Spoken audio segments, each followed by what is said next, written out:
Everyone wants it, dreams of it, schemes for it. A lot of people have dreams of unlimited wealth. You can just print as much money as you need. To feed the frenzy, the U.S. government is making it. We use tons of paper, tons of ink a day. Counterfeiters are faking it. We have a problem that is worldwide. It's global. And thieves are taking it. There was an employee who had an artificial leg, and over a period of time would place gold bars in the leg and walk out with them. Uncover the need and greed for green.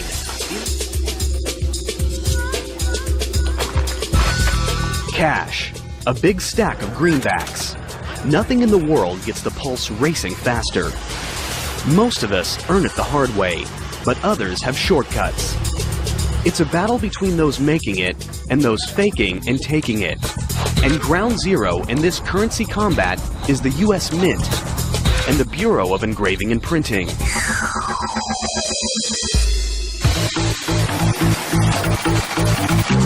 These two branches of the United States Treasury crank out over $650 million worth of bills and coins a day. Combined, these mega money factories employ over 5,000 people and cover millions of square feet, and security is state-of-the-art.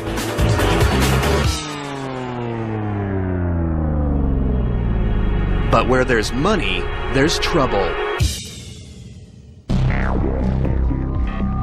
And some just can't resist the temptation to get rich quick.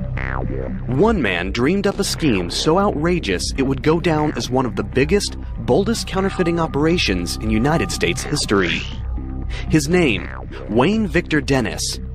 His goal, to become a multimillionaire, literally overnight. Now, he's about to reveal his secrets on camera for the first time ever. Well, counterfeiting has always been kind of a dream way in the back of my mind. I think a lot of people have dreams of unlimited wealth, where you can just print as much money as you need. 1991, Wayne Victor Dennis sets his plan in motion. The first step? It takes money to make money. So Dennis empties his savings accounts and borrows whatever he doesn't have to pull together his target budget of $50,000. Next, he contemplates what denomination to counterfeit. I chose $20 bills because hundreds get scrutinized too easy. 20s, I know that people just accept them like they're nothing. They'll just take them and throw them in their cash register drawer. First, Dennis needs a place to print the counterfeit bills. He rents a house from his uncle in South Florida.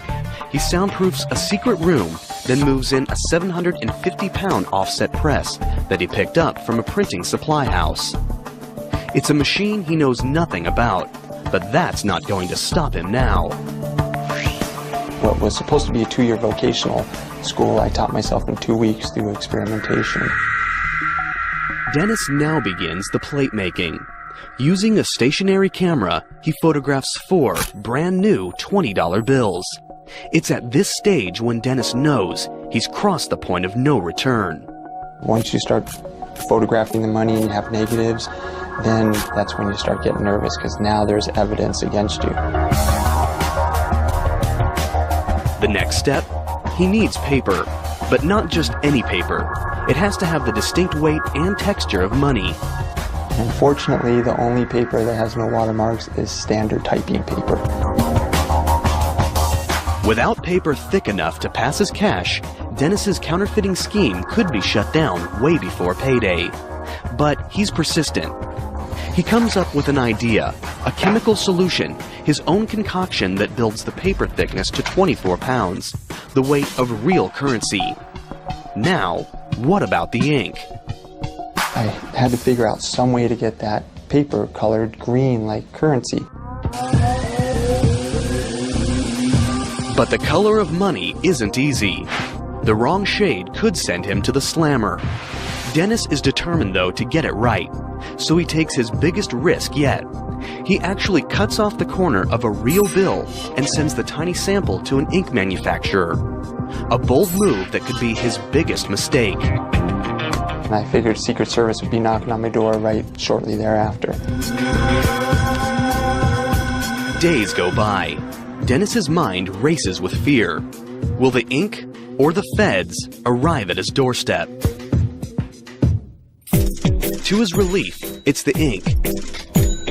In the perfect shade of green, Dennis is ready to roll. The toughest part, getting the paper to look and feel real, was accomplished, and I was very excited, and I just felt I was rich. But surprisingly, not every greenback off the press is a masterpiece. There are smudges, double prints, misprints. There's plenty of trial and error, because one error will send him straight to trial and jail. Dennis needs the bills to be perfect. I had probably about $250,000 of wasted counterfeit before it started looking very spendable. Once they pass his scrutiny, Dennis goes for the jackpot and prints up million after million in bogus $20 bills. And eventually, one by one, then 20 by 20, then hundreds of bills start pouring out, each more perfect than the last. He tallies up his production, $11,750,000. The short answer to what it feels like is to watch $100,000 a minute come out of the printing press is very exciting. It comes out so fast it looks like a blur. And that's a lot of money. It's the instant rush of becoming an instant millionaire. But the cash isn't ready to spend just yet. The bills need to look worn. The solution? That came during laying in bed before sleep. I would think of all the intricate details. Dennis creates his own chemical aging process with coffee grinds, starch, and distilled water. And then on a marble tile, wearing surgeon gloves so you don't leave fingerprints, you would ball the money up. Then you'd have to take them back out one at a time in just one sweep with the hot iron on the same marble tile. And that would set the starch, and that would set the wrinkles. Now, after 6 months of non-stop work, Wayne Victor Dennis is ready to cash in. With the assistance of his girlfriend, he takes $100,000 in 20s cross-country on a counterfeit cashing tour. They have a strategy. Stop at fast food restaurants, use their fake 20s to buy a soft drink, and get real cash back. It's one thing to print money in a basement. It's another to pass it off face-to-face. Dennis still remembers their first stop. I can help you. Can I just have a small Coke, please? That's it. One later, the person that please, thank you. Thank you. It was very nerve-wracking. I have to say I had a drop of sweat coming off my forehead. My hands shook like a leaf in the wind, and I handed her the money shaking. She put it in the cash register and gave me back my change. I was still shaking, but it was right then I knew that it was going to work, and I was an instant millionaire. Now I'm $18.88 richer. The success intoxicates Dennis, sending him and his girlfriend on a spree across the country.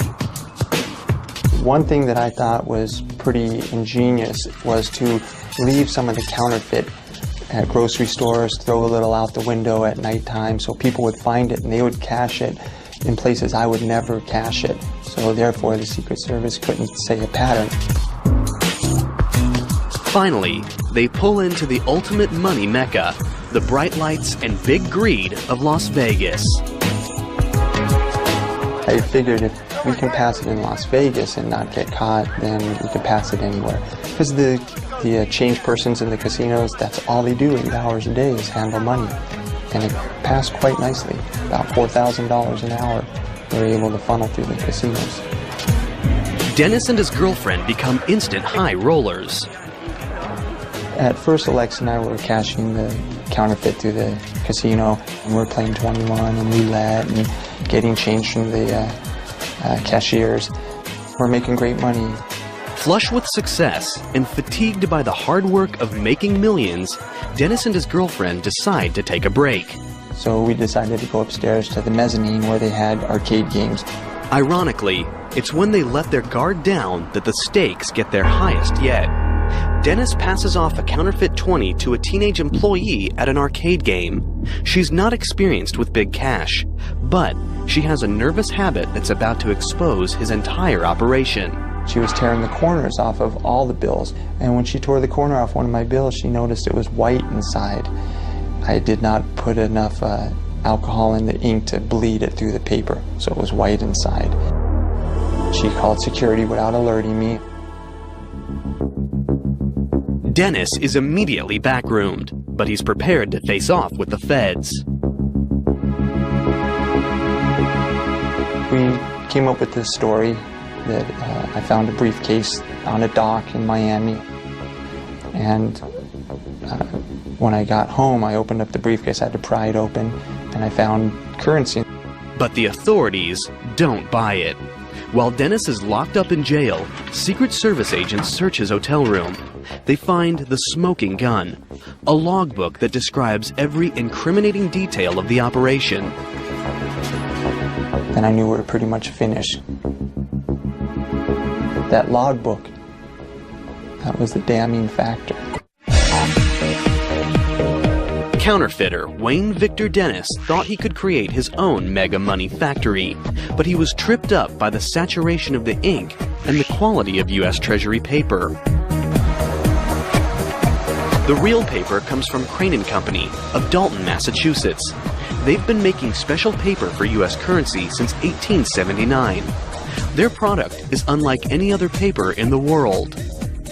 U.S. currency has that feel of strength that you can snap and feel. The recipe for making paper nearly impossible to counterfeit is top secret. But here's a hint. Most paper is made from wood. Crane & Company's currency stock is made from cotton and linen. The 8-step process begins with 6,000 pounds of cotton. It's loaded into a giant boiler and pressure cooked for 2 hours.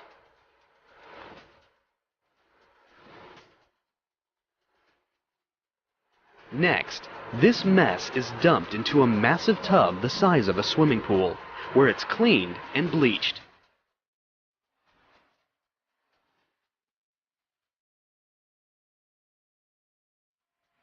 The raw materials are pressed, then dropped into giant blenders called pulpers. This unique process is what gives real paper money that crisp feel that's nearly impossible to duplicate. The paper makers also add some amazing high-tech secrets we're about to expose.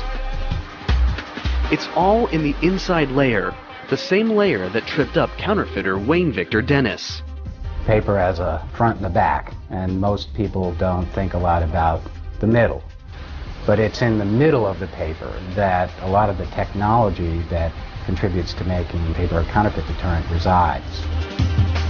It's a technique first introduced in 1996, when upper denomination bills got their major makeover. While the pulp is still wet, highly trained specialists tint the pulp, add color fibers, and presidential watermarks. Much of the exact process is top secret, but here's a tip. The fibers are drawn to conform to a wire mesh pattern in the forming process. That image is simply a result of more and less of the very same fiber that constitutes the bulk of the banknote. Next, it's time to add the Treasury Department's ultimate secret weapon, one that no counterfeiter has yet been able to replicate. They're called security threads. Each of these threads has microscopic numbers on them, 42 thousandths of an inch tall, denoting the bill's value. Using transmitted light, the text is clearly visible, but copiers and counterfeiting machinery that use reflective light see nothing. Can printing presses like the one Wayne Dennis used match this microscopic detail? You'd have better luck replicating a Rembrandt with a paint roller. The high-tech paper is now ready for drying. Using furnace-like heat, the paper presses move with precision to squeeze out any moisture and create rolls that are 8 feet wide and weigh more than 4 tons. Since the watermarks and security threads are embedded inside the paper, each giant roll is made for just one denomination. This giant tube looks more like bulky insulation than a big bankroll. But think again. You're looking at $3.5 billion worth of $100 bills in the making. It would be very difficult to counterfeit this. He did a great job in redesigning what the federal government did. This paper is transforming into some serious cash. It's the stage where stakes and security skyrocket.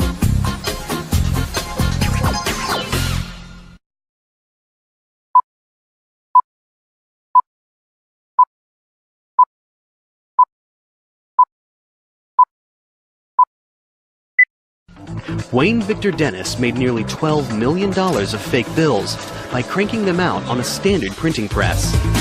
But the real deal? It all happens here in Washington, D.C. at the Bureau of Engraving and Printing's huge money factory. Every step along the way is designed to stop counterfeiters in their tracks. They occupy acres and acres of space, hundreds of thousands of square feet. It's a major operation. Inside, thousands of employees are involved in the money-making process, 24 hours a day, 5 days a week. And security?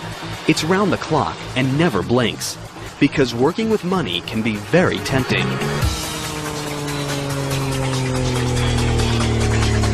You've worked here at the Bureau for more than 2 or 3 weeks and it still looks like money to you.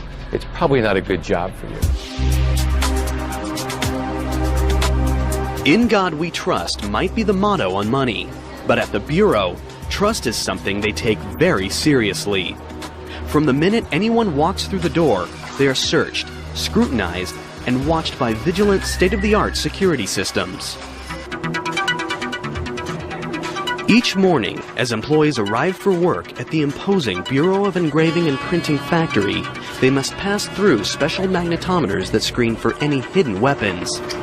Security is so severe that cameras of any kind are immediately confiscated at the door to prevent would-be counterfeiters from stealing secrets or anything else.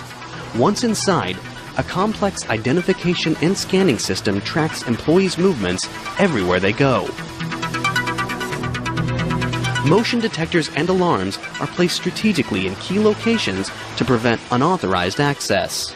The building is broken up into very specific security zones so that only those who are authorized to be in a specific zone have access to that. For extra security, many employees work behind steel cages where they are monitored by cameras. We have one of the largest closed-circuit TV systems in the world. With employees under non-stop surveillance, the Bureau now focuses on their biggest task, thwarting counterfeiters. The high-tech paper is just the beginning. There are 6 steps in engraving and printing, and each one makes the bills harder to copy. It begins with a simple piece of steel that is transformed into a remarkable engraving. It's an old-world craft that takes talent, patience, and experience. All of the Bureau's engravers go through a 10-year apprenticeship, and their final product can take hundreds of hours to complete. For counterfeiters who want to get rich quick, there are no shortcuts. Oh, it takes a very special person to be an engraver, I think. It would drive most people mad, sitting here hovering 3 inches above a piece of steel, just making one tiny little dot at a time. And what are the images? There are presidential portraits, but there also have been some unusual and perhaps unexpected images. Let's take a look at the $1 bill and break down the design. There's the famous pyramid with the eye. It's a Masonic symbol. Many founding fathers were Masons. The pyramid's unfinished, which represents the nation in its early stages. And the eye? For the Masons, this refers to the all-seeing eye of God. And what about the dollar sign itself? This symbol has been linked to everything from the serpent cross to the astrological symbol for the planet Mercury. And the eagle? It's said to represent Congress. In the right talon, it grasps 13 arrows, and in the left, an olive branch with 13 leaves and 13 berries. This represents the power of Congress to lead us into war or peace. One of the more recent design additions is causing enough controversy to make it to the courtroom. Back in 1955, Congress passed a law requiring the inscription, "In God We Trust," to be added to the US dollar. 50 years later, in November 2005, Michael Newdow, a Sacramento doctor, lawyer, and atheist, filed a federal lawsuit claiming that the motto was an unconstitutional endorsement of religion. Since it's a law, it's really not a discussion point. To change that would require that all the plates be redone and would therefore add to the cost of currency. Bill design has its symbolic history, some say even mystical, but it's also very practical when it comes to thwarting counterfeiters. These hand-carved engravings are a brain-twisting, eye-popping, intricate network of fine lines and tiny dots nearly impossible to accurately copy.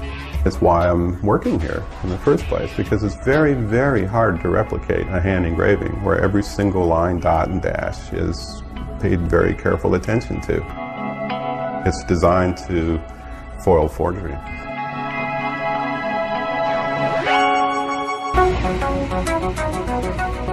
With the printing plates ready, the job moves from skilled human hands to hardcore machinery, the Bureau's massive printer called the Simultan.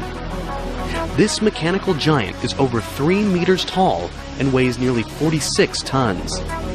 It's the only press in the world that prints both sides of a sheet simultaneously, something that counterfeiters can't easily replicate. Its job: stamp in some key images, the subtle peach and green stripes, the 20 USA banner, and the nearly invisible 20 numerals. After the ink dries for 72 hours, the Bureau's ready for the next step, the intaglio engraving press. It literally pushes the paper into the ink-filled grooves of the plate. It's the process that gives money that raised look and feel that's so hard to copy, something no color copier in the world can accomplish. The intaglio press prints one side at a time. The back side is first, the green back side. It needs another full 3 days to dry, or else. And you can see how running your finger across it with just a little pressure will move the raised ink off and smudge it pretty good.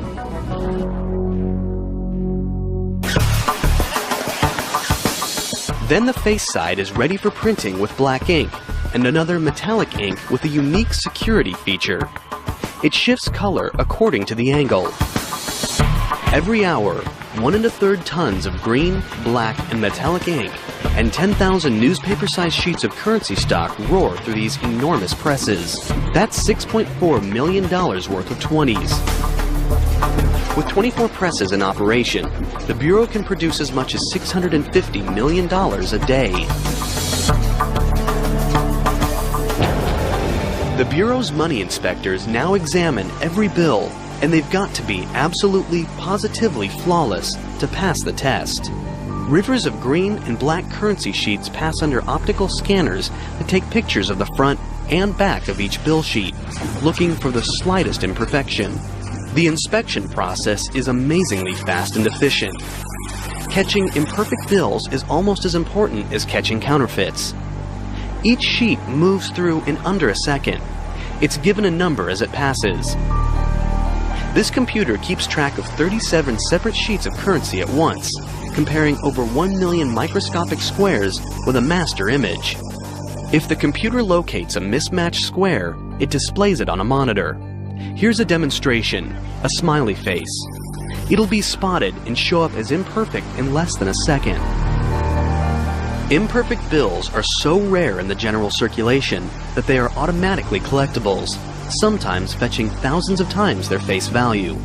For example, in 2003, a flawed 20 sold online for $10,000. We find it odd that people would want to collect our mistakes.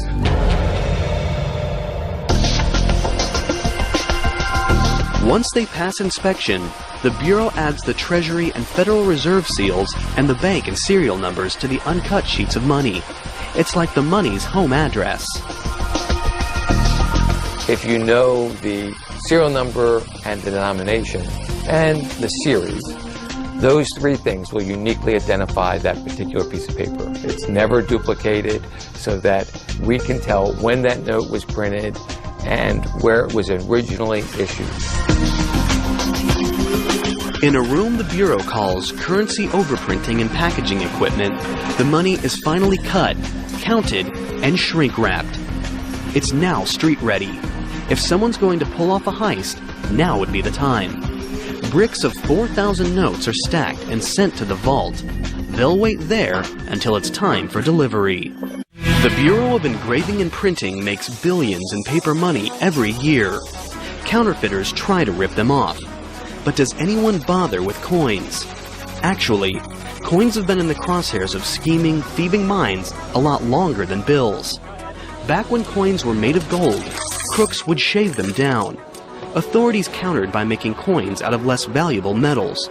But that doesn't mean the war between the thieves and the feds is over just yet. This is the Philadelphia Minting Plant, the largest coin factory in the United States in both size and production. This massive fortress of a building spans the length of 5 football fields. Inside, this mega mints a fine-tuned combination of raw machine power and precision craftsmanship, and the security's stone-cold serious. We are really in many ways the envy of the world mints. There are 8 major steps in the minting process.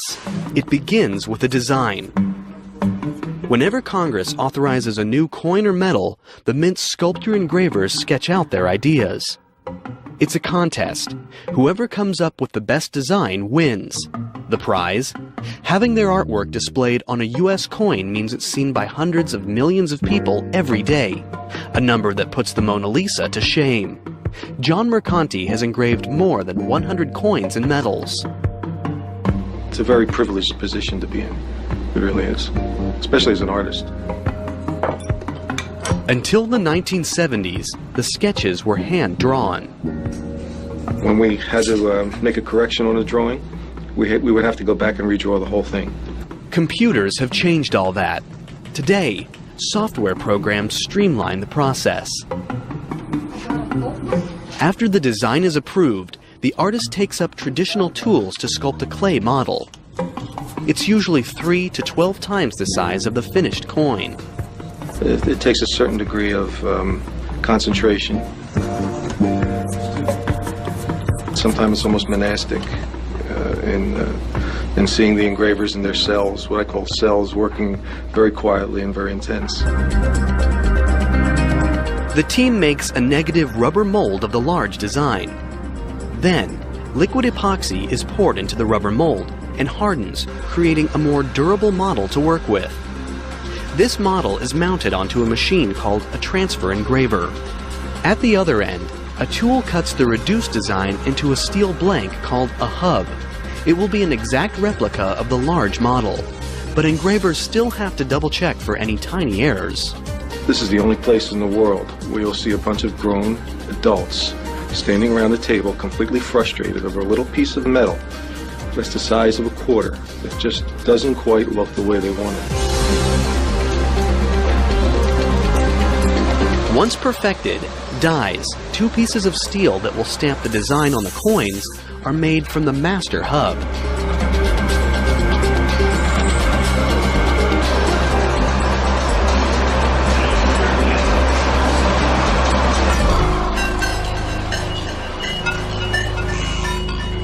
Then, raw machine power takes over. Every day, inside this massive room, monster machines consume thousands of tons of 13 by 1,500-foot metal strips of copper and nickel alloy, and every hour punch out round blanks by the thousands. The blanks are softened in these towering annealing furnaces, and then run through a washer and dryer. Next, giant upsetting mills exert tons of pressure on the softened blanks, squeezing up rimmed edges. Finally, huge coining presses stamp the long-awaited images on the coins, 750 strikes per minute, with nearly 100 tons of force.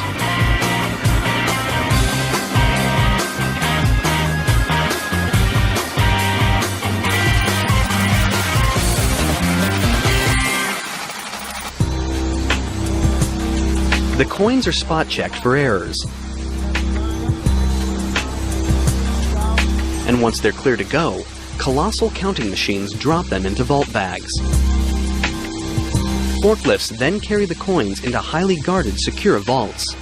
At the end of each workday, the Mint has created another 80 million coins worth $3 million. Counterfeiters don't typically bother with quarters, dimes, and nickels. When it comes to ripping off the Mint, the most likely threat is theft. Security is very serious. Anyone visiting or working at the Mint will have their pocket change immediately confiscated at the door. And the vending machines inside? They only accept prepaid plastic.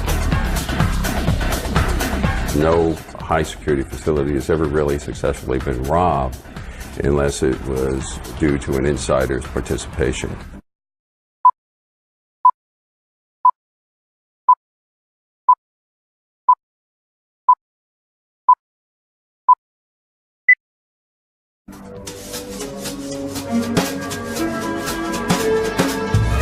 Over the years, the Mint has witnessed some of the strangest inside theft jobs ever. For example, there was Orville Harrington. In 1920, he was a $4 a day worker who couldn't resist the temptation. He took advantage of a unique personal attribute, a hollow wooden leg. It was the ideal place for hiding bars of gold. Over several months, he managed to hide and steal 53 bars. The value at that time? $80,000. The value today? $750,000. But Harrington was eventually apprehended when a coworker got suspicious. His sentence? 10 years in the slammer.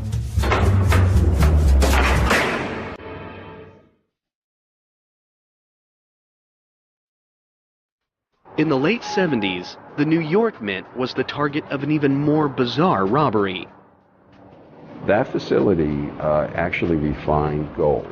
So you would see gold in all different states of finish in 7-ounce bars and just bulk little clumps and in BB type size. So it was all over the place. It looked like Willy Wonka chocolate factory for gold. An employee came up with a deviously simple scheme that took advantage of a weakness in security checks. His key attribute was his height, and all he needed was a newspaper. He wrapped up gold dust in little bags, then rolled a newspaper up to cover it. He was about 6'7". When he would leave, he would stand with his newspaper in his hand and raise his hand straight up over his head in order so the guards could search him very easily. And unfortunately, none of the guards were as tall as he, and so they could never reach his hand. You're clean.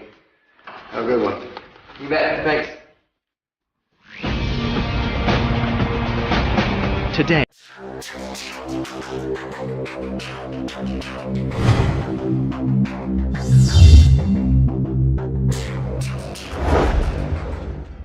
it takes more than wooden legs and wrapped up newspapers to steal from these highly guarded facilities.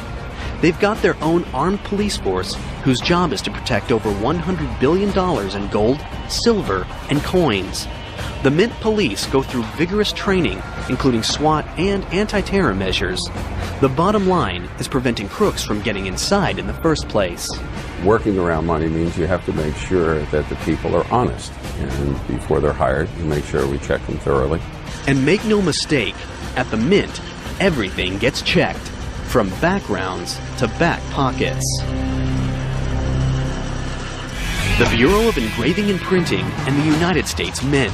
Together, they're a powerhouse money-making plant, churning out millions by the hour. But they're not the only ones. Around the world, underground counterfeit cash factories are giving them a run for their money, literally. It's a major problem, a threat to the United States economy, and the stakes couldn't be higher. Historically, The United States has always been a nation where people believed they could get rich quick.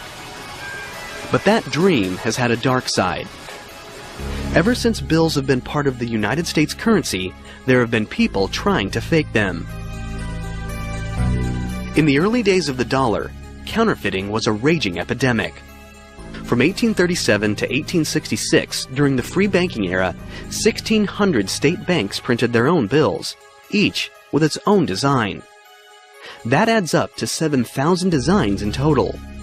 That meant a lot of confusion for the public, and lots of opportunity for counterfeiters to cash in. To fight back, President Lincoln approved a plan to combat bogus bills. He created the Secret Service. Most people know our role as the protectors of presidents and heads of state and people like that. Very few people know our role in fighting counterfeit. Though United States bills are now standardized, they now face even bigger threats from abroad. They're the world's most popular currency, and therefore the most likely target of overseas counterfeiters. The Bureau of Engraving and Printing prevents counterfeiting before the bills even hit the streets. But once they're out, it's up to the Secret Service to catch counterfeiters. This is why the Secret Service was first formed in 1865, and to this day, it's what they do best. The Secret Service has many tactics to track down counterfeiting crooks, including this library of nearly 23,000 fake bills. When a bad buck comes in, researchers attempt to trace it back, determine the top suspect, and make the bust. The Secret Service also takes preemptive strikes. Together with the Federal Reserve, they've created software that prevents scanners from copying bills at 100%. Try it, and a warning appears on your computer screen. The fight against counterfeit's not all high-tech. Secret Service dogs can sniff out more than drugs. We trained 12 dogs down there to detect counterfeit money by smell. It's based on the drug detection dog program that most people are familiar with. And sometimes, the hunt for counterfeiters takes the Secret Service to some of the most dangerous locations in the world. Colombia, known for its drug cartel, has another illegal and highly profitable export. In 1998, the Secret Service launches a joint mission with the Colombian National Police to find these secret counterfeiting rings. They'll have to travel deep into western mountainous terrain. It's a dangerous mission that could turn deadly. They search in vain for 2 years. Then, in November 2000, they encounter a banana plantation. Once they search the modest cinder block shelter, they uncover more than produce. The Secret Service has just stumbled into a counterfeiting hotbed. They confiscate printing equipment, including a large press, negatives, ink, and sheet after sheet of 20s and 100s. The people there are true printers. They take a little bit more time. They try to get the paper a little bit closer. They try to get the inks closer. They'll try to counterfeit some of our security features and those kinds of things. They've caught the counterfeiters, but how many of their bad bills have hit the streets? After matching the style of the money in the room to a legal currency that had been pulled out of circulation, the Secret Service determines that this small bunker had been in operation for 10 years, churning out $3 million in phony bills every week. It was a major bust, but it was only the beginning. Authorities estimate that hundreds of these hidden money-making factories are scattered throughout the country.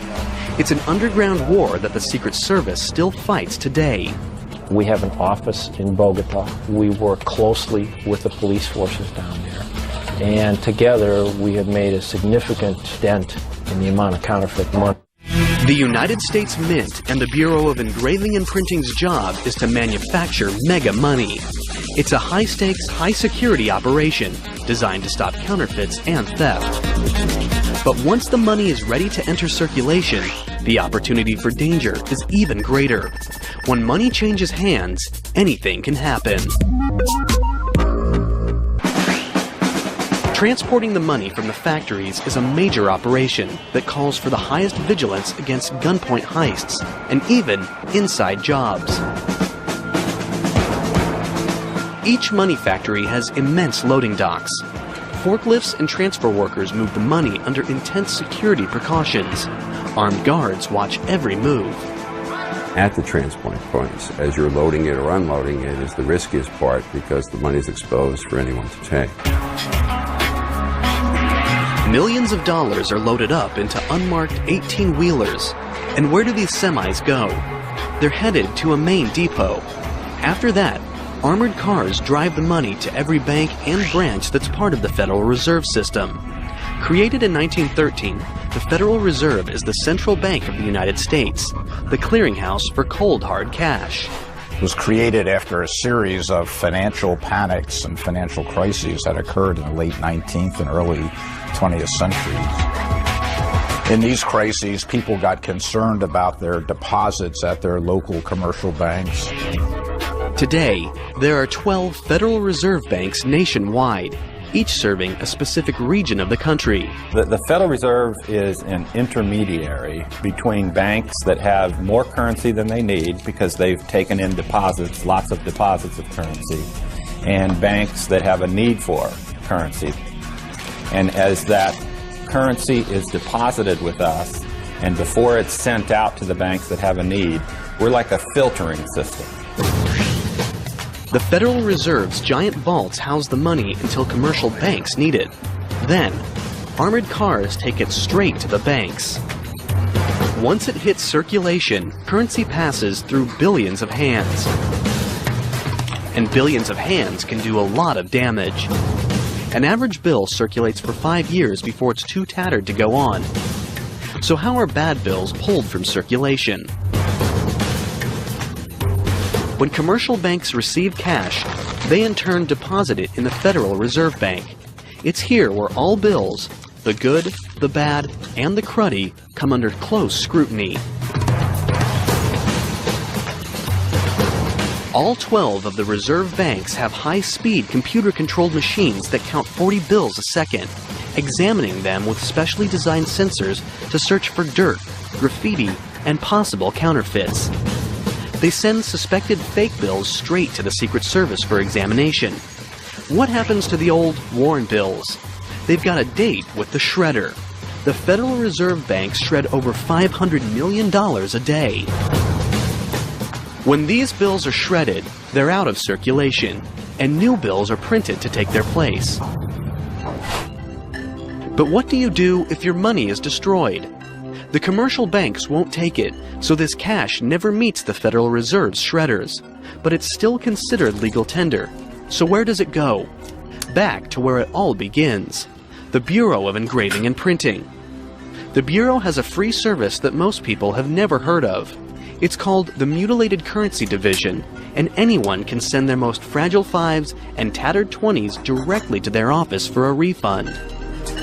Hurricanes, tornadoes, all of the natural disasters that you hear, we get the remnants of the currency that has been damaged from those things. When bills first leave the Bureau, they're inspected for the slightest flaws.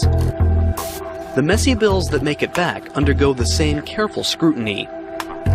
The Bureau employs 17 full-time examiners. In 1 year, they can process over 25,000 claims of mutilated currency, worth nearly $100 million. The tools? Tweezers, knitting needles, small knives, tape, and glue. It takes 6 years of on-the-job training to learn the trade. Putting mutilated money back together is like a puzzle. Examiners must be able to piece together more than 50% of each bill to give a refund. If the bills are legitimate, the Bureau will write a check for that amount. This cash was burned in a house fire.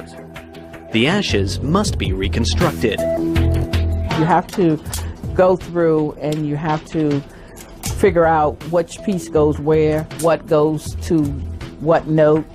Handling all this money, though, can be a filthy job. These toxic bills were sent in after steeping in stagnant floodwaters. There are a lot of smells that come to this office. Smells that you probably wish you had never smelled. Between the Fed's shredders and the Bureau's mutilated currency team, over 1 billion bills are sidelined from circulation every week. Everyone dreams of having more money, so why can't the Fed just order more to be minted or printed? Money used to get its value from gold. A $20 note would be redeemable for $20 in gold.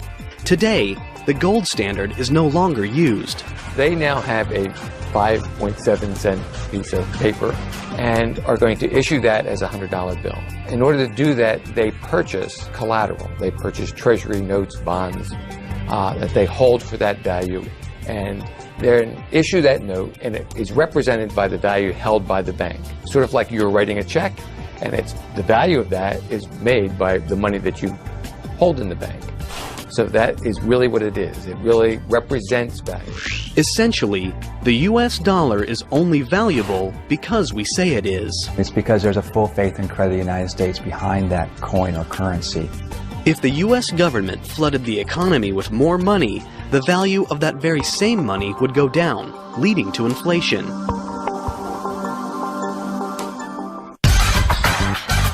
Today, cash is increasingly replaced by electronic credit and debit. Is there a bleak future for money factories? Some people want to clip a branch of the money tree, for good. The penny, many argue, is quickly becoming obsolete. Others, however, believe the penny is an important icon we can't afford to lose. An organization that fights for the penny, Americans for Common Sense, was established in 1990 to educate Congress on the need to keep the penny. Their thought? Since it costs 0.07 cents to make a penny, the US government is making money off pennies. And after all, pennies are lucky. Well, we're all small and we saw a penny on the ground and we picked it up. Or maybe it's one of those issues where when you look at a penny, you realize good things come in small packages, that there's the small things in life which are wonderful. And I think the penny in many ways reflects that.